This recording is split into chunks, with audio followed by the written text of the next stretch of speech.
Quero saudar a todos os que estão nos assistindo pela internet. Seja muito bem-vindo também, ainda que de forma virtual. Hoje vamos estudar sobre a segunda parábola desta série, a parábola do trigo e do joio. Então aí na sua casa, pegue sua Bíblia, Mateus capítulo 13, e vamos juntos estudar esse importante tema. Mas como é nosso hábito aqui, a gente gosta sempre de orar antes de começar a leitura do texto bíblico. E se você puder, ore comigo mais uma vez. Pai Santo, nos reunimos em Tua casa e também de forma virtual para estudarmos a Tua palavra. Que o Teu bom e Santo Espírito, o mesmo que esteve lá com Mateus há 2000 anos atrás, ajudando para que ele escrevesse esse evangelho, e as parábolas que ele registrou, esse mesmo Espírito que ele esteja conosco nessa noite e nos faça compreender a Tua vontade. É a nossa oração, em nome de Cristo. Amém. Pois bem, assistidos por esse Espírito maravilhoso, que é o Espírito de Deus, vamos então estudar um pouquinho sobre a parábola do trigo e do joio.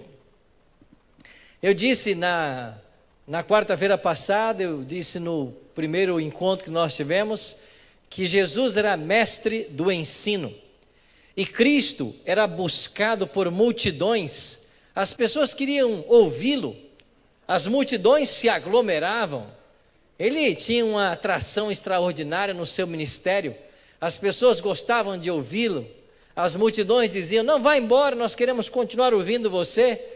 Eu também li um texto do Evangelho de João, capítulo 7, onde os soldados saíram para prender Jesus, e ali eles voltaram de mãos vazias, e os líderes do Sinédrio perguntaram: cadê o prisioneiro? E eles responderam: nós não podemos prendê-lo, porque jamais ouvimos alguém falar como esse homem. Extraordinário, né? Poder estar ali e ouvir Cristo ensinando. E uma das formas que Jesus gostava de ensinar era por parábolas. E hoje vamos estudar uma delas. A partir do verso 24, Jesus então conta a parábola do trigo e do joio. Eu disse também, no nosso primeiro encontro dessa série, de que Jesus usava os elementos conhecidos para as pessoas. E as pessoas, na sua maioria, ou eram agricultores, ou eram pescadores.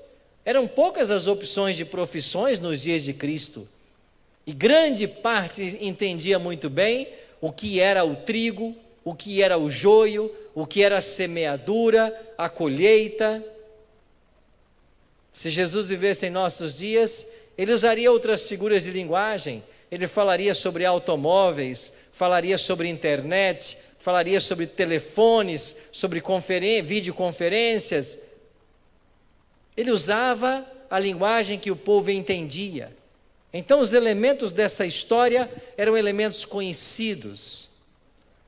E por detrás desta parábola há uma lição especial. Aliás, cada parábola tinha vários ensinamentos, mas todas elas objetivavam dar uma lição, um ensinamento em especial. E qual é o ensino básico da parábola do trigo e do joio?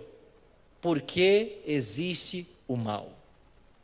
Então essa história foi contada para responder a esta pergunta: por que existe o mal? Vamos então pensar um pouquinho nisso. Comecemos então aqui no capítulo 13, a partir do verso 24. Outra parábola lhes propôs Jesus, dizendo: o reino dos céus é semelhante ao homem que semeou boa semente no seu campo.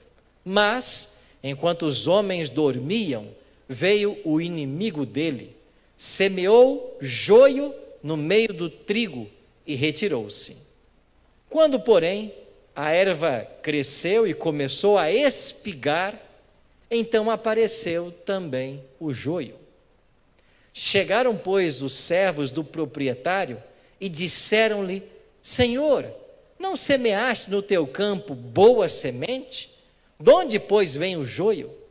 Respondeu-lhes: algum inimigo é que fez isso. E os servos lhe disseram: queres, pois, que vamos arrancá-lo? Ele, porém, lhes disse: não, para que ao colher o joio, não arranqueis com ele também o trigo. Deixai crescer ambos juntos até a ceifa, até a colheita. E por ocasião da ceifa, da colheita, direi aos ceifeiros: ajuntai primeiro o joio e atai-o em molhos para o queimar. O trigo, porém, recolhei-o no meu celeiro. Aí estava a história contada por Jesus.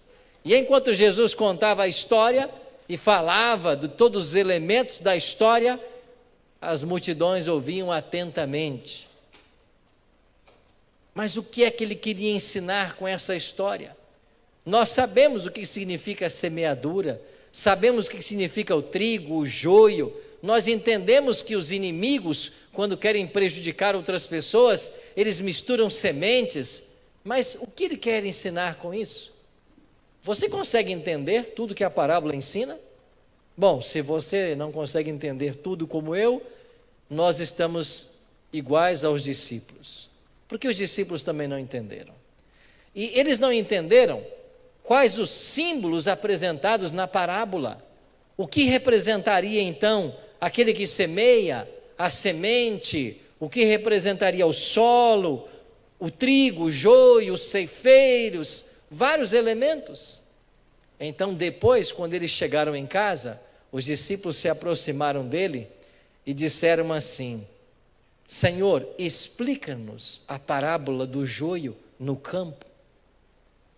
O Senhor contou a história, mas nós não entendemos muitas coisas. O Senhor pode nos explicar agora? Então, lá em casa, em particular, Jesus começou a desvendar para os discípulos o maravilhoso ensino da parábola do trigo e do joio. E Jesus começou assim: vocês viram que eu falei a respeito dos semeadores que saíram a semear no campo? Sim, a gente se lembra. Então Jesus disse: o que semeia a boa semente é o Filho do Homem. E essa expressão Filho do Homem é uma expressão usada nos evangelhos para o próprio Cristo. Então ele estava dizendo, em outras palavras: eu sou aquele que veio semear a boa semente. Então aquele que sai a semear no campo sou eu. E eu vim ao mundo, eu deixei o céu para vir semear a boa semente. E eles então começaram a entender. Então o campo é o nosso mundo? Sim, o campo é o mundo, mas não é apenas o mundo. É verdade que esse planeta Terra é o campo onde Cristo semeou, mas num sentido mais restrito, quando o Espírito de Deus saiu para fazer o trabalho, operar no coração dos homens, é na igreja que as pessoas se reúnem para crescer e amadurecer para o celeiro.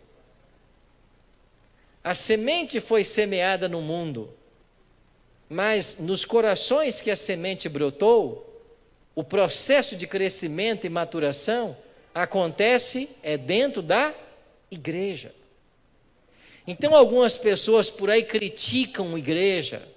Inclusive nós temos um forte movimento hoje chamado os sem igreja. Pessoas que querem Cristo, mas não querem igreja. Pessoas que não gostam de igreja. Pessoas que falam mal da igreja. E é claro que eu dou razão para certas reclamações, observações que são feitas, porque infelizmente nós vivemos num mundo, especialmente no Brasil, onde você tem muita gente que é dona de igreja e faz da igreja um negócio lucrativo. Então, de fato, a igreja perdeu muito desse sentido, mas a igreja é um projeto de Deus. Ninguém pode negar isso. Foi Cristo quem estabeleceu a igreja. É Ele quem deu início a esse movimento. E a Bíblia está repleta de textos que confirmam uma eclesiologia, o ensino de uma igreja e as funções de uma igreja. É verdade que tem gente que se sente dono de igreja e até criou igreja e vive à custa da fé de muitas pessoas. Mas a igreja é um projeto divino. E todas as vezes que uma igreja é construída como essa, igreja séria, que respeita a palavra de Deus, que tem princípios, que ensina esses princípios, esses valores, que busca conduzir bem o rebanho, esta igreja representa bem o caráter de Cristo. Então, na igreja tudo tem que ter decência, tem que ter ordem. Aqui a norma de fé e prática tem que ser a palavra. Em cada culto a palavra tem que ser estudada. É ela que tem que trazer o alimento. E é a palavra quem direciona a vida da igreja. Então, quando alguém se compromete a ser membro da igreja, e eu vou falar mais da igreja adventista, que é a igreja que eu conheço, que eu sou pastor, ela está assumindo um compromisso público de viver à altura do que essa igreja ensina. Agora, é verdade que tem igreja por aí que cria um monte de regras que não está na Bíblia. Esse é um outro problema. Então você tem que ser membro de uma igreja e você tem que ver o que essa igreja ensina. Se tudo que ela ensina está na Bíblia. Se não está, aí sim que é motivo de você deixar mesmo. E quanta coisa você vê em igreja ensinando por aí, certas igrejas que não estão na Bíblia. Então nós temos que perguntar, vocês ensinam isso? Querem que os membros pratiquem isso? Aonde está isso na Bíblia? Você tem que perguntar. E aí nós temos que mostrar na Bíblia. Aí sim nós temos que viver de acordo com o que a palavra ensina. A igreja é um projeto de Deus. E qual é a função da igreja? É nos ajudar na nossa caminhada espiritual. E como que a igreja ajuda? Ajuda colocando a palavra de Deus em todos os seus cultos. Ajuda na assistência pessoal, ajuda no companheirismo, ajuda atendendo às necessidades, auxiliando nos momentos difíceis, se alegrando nos momentos felizes. A igreja tem que estar presente, a igreja é uma comunidade, a igreja é um corpo, e se nós somos um corpo, ninguém diz assim, eu estou com dor de cabeça, estou com febre, mas as minhas pernas estão boas, as pernas vão para o shopping e a cabeça fica em casa. Alguém faz isso? Ninguém faz. Igreja é isso. Todas as noites eu tenho orado por várias pessoas lá em casa, inclusive por os pastores dessa igreja, pessoas que nós amamos, que estão aí, passando um momento difícil.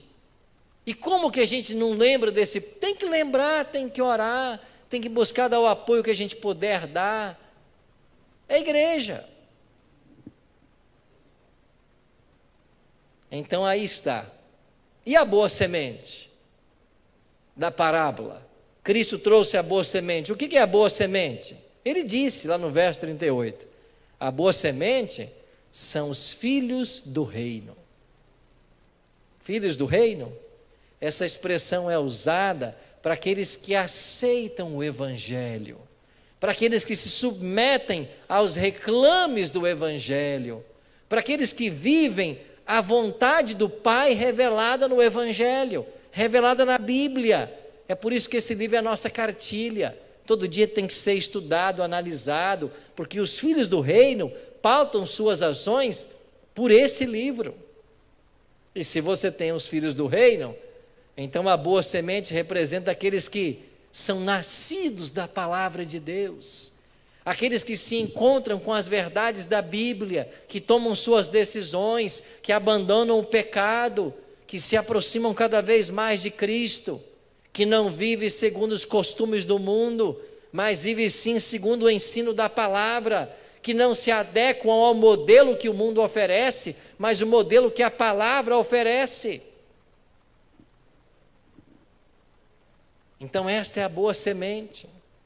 E se você está aqui hoje dentro da igreja, se você está nos assistindo aí de casa, conectado na palavra, é porque você é a boa semente de Cristo.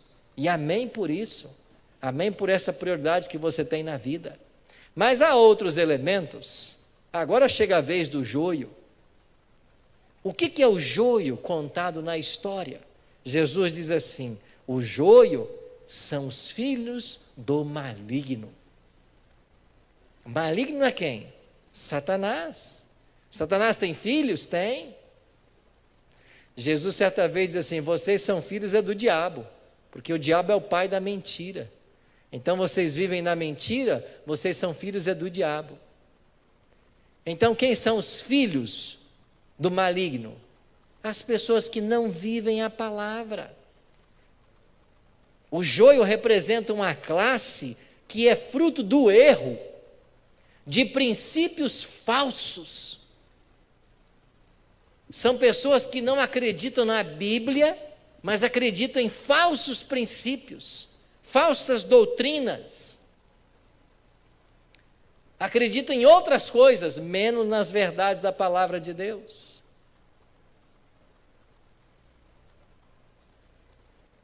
Então eu tenho que cuidar para não ser joio. Eu tenho que crer na verdade. Os meus princípios devem ser verdadeiros. Bom, eu vou me adiantar que tem muita coisa. O inimigo ficou claro para você então, né? Se os joios são os filhos do inimigo, o inimigo quem é? É o diabo que semeou o joio. Mas se o campo é a terra e também a igreja, então aonde que o diabo introduziu os seus filhos? Na igreja. Aonde está o joio? Na igreja. Então nós vamos conviver até que Jesus volte, trigo e joio dentro da igreja. Então se você por acaso ouvir por aí alguém dizer assim: eu nunca mais piso nessa igreja, porque lá o irmão tal faz isso e a irmã tal faz aquilo. Você tem que aprender com a parábola, que não tem como escapar disso. Eu nunca mais vou nessa igreja, porque essa igreja tem muita gente que é fofoqueira. Mas Jesus disse que o joio estaria na igreja. Então se você chegar numa igreja onde não tiver nenhum joio, Jesus contou mentira. Não existe isso. Eu vou procurar uma igreja onde ela está cheia de santo. Vai morrer procurando. Toda igreja está cheia de trigo e cheia de joio. Eles vão conviver até a ceifa. Então o inimigo é o diabo que pega os seus filhos e coloca dentro da igreja. E eles vão estar juntos até quando? Jesus falou até a ceifa. O que é a ceifa? Mateus 13:39. É a consumação do século. O que quer dizer consumação do século? É uma expressão que Jesus usa para a volta dele. Quando ele voltar, haverá consumação de todos os tempos. É o maior evento da história. É o evento que vai dar fim ao pecado. Ele chama isso de consumação dos séculos. E quem são os ceifeiros? Quem são os ceifeiros que vão sair para colher a boa semente? Jesus disse: os ceifeiros são os anjos. Os anjos serão ceifeiros. Por que eles serão ceifeiros? Porque quando Cristo voltar, todos os anjos virão com ele. E qual será a missão especial dos anjos? Cristo ensinou, e ele disse que ele vai enviar os anjos aos 4 cantos da terra para reunirem os seus escolhidos. Escolhidos que foram separados pela morte, pela distância. Escolhidos que foram separados, agora os anjos vão reuni-los. E eles em família serão levados para o encontro do Senhor nos ares. Isso quer dizer que a ceifa, a colheita, é a volta de Jesus. Abra sua Bíblia em Apocalipse, aí eu não podia deixar de dar esse texto para você, lá no capítulo 14 de Apocalipse. Eu gosto demais desse texto. Apocalipse capítulo 14, dê uma olhadinha comigo agora no versículo 14. Apocalipse 14, 14. Aí diz o quê? Na sua Bíblia, na minha diz assim: a ceifa. E assim diz: olhei, e eis uma nuvem branca, e sentado sobre a nuvem, um semelhante a filho do homem, tendo na cabeça uma coroa de ouro, e na mão o quê? Uma foice afiada. Verso 15. Outro anjo saiu do santuário gritando em grande voz para aquele que se achava sentado sobre a nuvem: toma a tua foice e ceifa, pois é hora de ceifar, visto que a seara da terra já o quê? Amadureceu. Quem é esse sentado na nuvem que tem uma foice na mão? É Cristo. E Ele está vindo com os anjos, para quê? Para ceifar. E o que é a ceifa? É a separação do trigo e do joio. Jesus, quando contou essa história, essa parábola, ele tinha na mente uma outra cena. Sabe qual cena? O céu. Porque o primeiro joio da história surgiu lá. E quem é o primeiro joio da história? O próprio Satanás. Ele se rebelou. Eu disse no início que o principal objetivo dessa parábola é explicar o porquê do sofrimento. Então, lá no céu, quando Lúcifer se rebelou, ele se tornou o primeiro joio da história. E depois, agora, que gerou filhos, espiritualmente falando, ele é o inimigo que semeia o joio. Mas aí vem a pergunta: se havia paz e harmonia no céu, quando essa primeira erva demonstrou maus frutos, por que Deus não o cortou? Por que Deus não destruiu Satanás? Por que Ele impediu que Satanás continuasse sua obra? Por uma questão lógica, que talvez você não saiba. Se Deus tivesse destruído Satanás, assim que ele se rebelou, uma dúvida ficaria no universo. As alegações que ele apresentou eram verdadeiras ou falsas? Ele tinha razão no que ele falava ou não? Agora ninguém mais saberá, porque Deus o destruiu. Então haveria desarmonia no céu. Então Cristo, para que o céu tivesse segurança do Deus que governava, deixou que o mal maturasse. Deixou que o tempo demonstrasse a verdadeira obra de Satanás. Então ele foi expulso do céu, veio para a terra, convenceu Adão e Eva ao pecado, os induziu ao pecado, o mal surgiu no nosso planeta, o pecado chegou, com o pecado o sofrimento e a morte, e você não tenha nenhuma dúvida de que todas as mazelas que o planeta enfrenta hoje, entre elas a Covid-19, são resultados do pecado, do mal que se originou no céu e veio para essa terra. Então, por que existe sofrimento?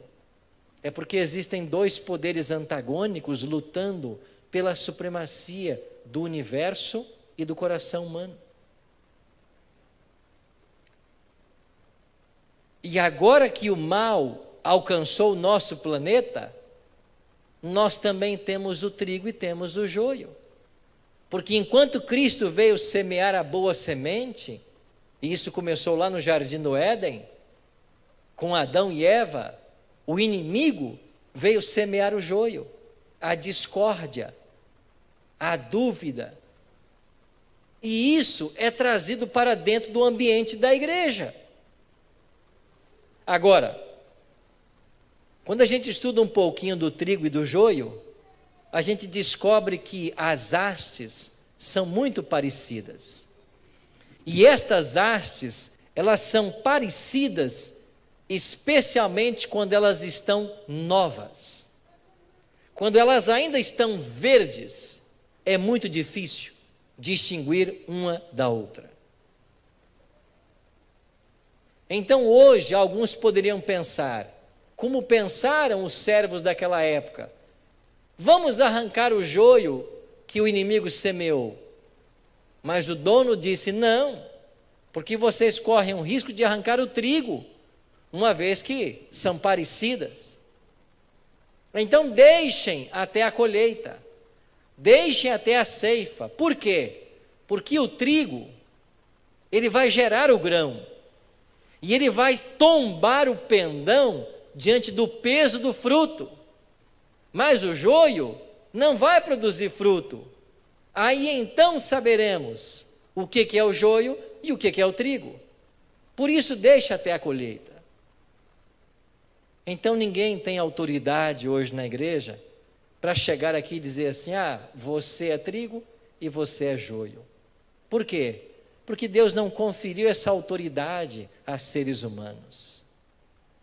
Ninguém pode dizer quem é trigo e quem é joio. Ninguém pode querer arrancar.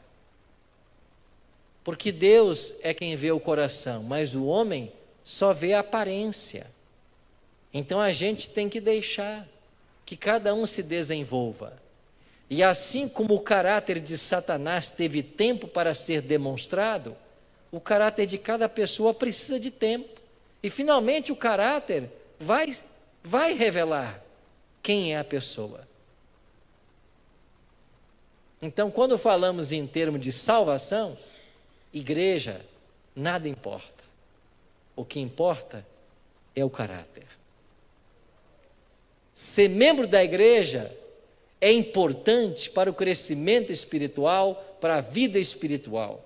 Frequentar a igreja é importante para muita coisa, mas não é o nome no livro de uma igreja que vai assegurar a tua entrada no céu. É o caráter. Isso quer dizer que nós temos uma luta diária. E qual é a luta diária? Termos o nosso caráter transformado à semelhança do caráter de Cristo. Essa é a nossa luta diária. E veja, logo no início, numa primeira vista, as pessoas podem ser confundidas.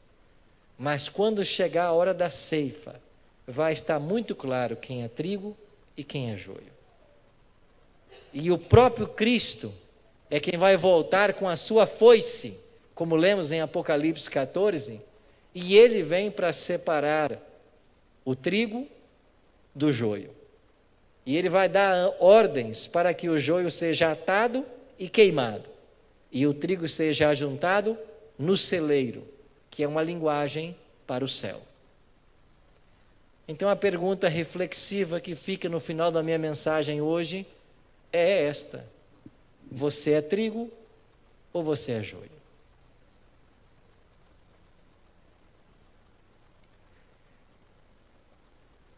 A igreja primitiva foi considerada a igreja do cavalo branco, a igreja vitoriosa, por causa da sua pureza. A igreja dirigida pelo Espírito Santo, a igreja que levou o evangelho a toda criatura nos dias de Paulo, de acordo com Colossenses 1:23. Mas dentro dessa igreja estavam Ananias e Safira. Estava Simão, o mágico. Estava Demas.